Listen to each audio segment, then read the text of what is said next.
This guide explains how to perform a factory reset on the Dell OptiPlex 5080. Whether you're solving performance problems or preparing the PC for resale, follow these simple steps. So this should hopefully be a pretty straightforward process, guys, and without further ado, let's go ahead and jump right into it. It's supposed to not delete your personal files. I strongly suggest you create a backup of any important files or documents before you proceed, because even though it might say that it's going to save your personal files, there's no guarantees that it will, so just keep that in mind, and we're going to go ahead and jump right into it.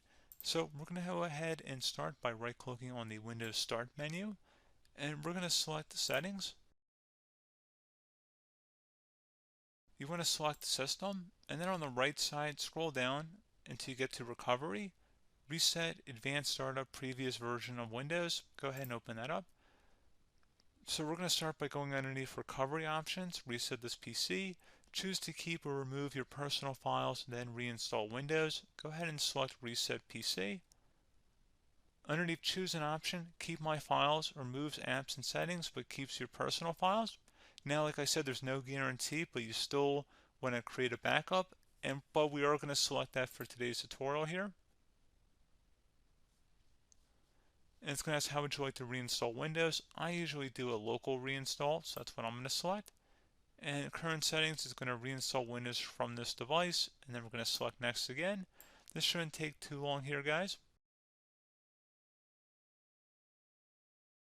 And resetting will change settings back to their default, keep personal files, reinstall Windows from this device, remove all apps and programs, and you can also view what apps will be removed.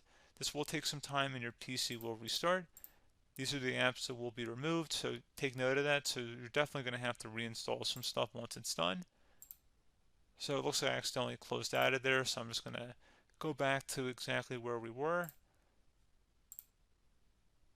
And we're just going to go ahead and proceed with the reset here and select reset.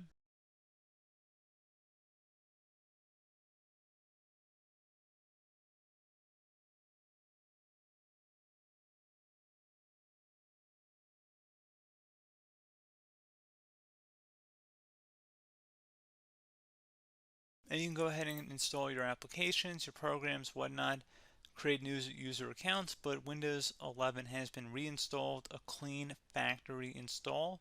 So pretty straightforward process.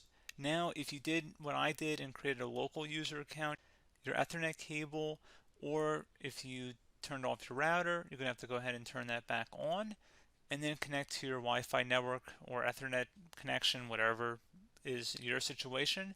But pretty straightforward process, guys. Do hope I was able to help you out, and I do look forward to catching you all in the next tutorial. Goodbye.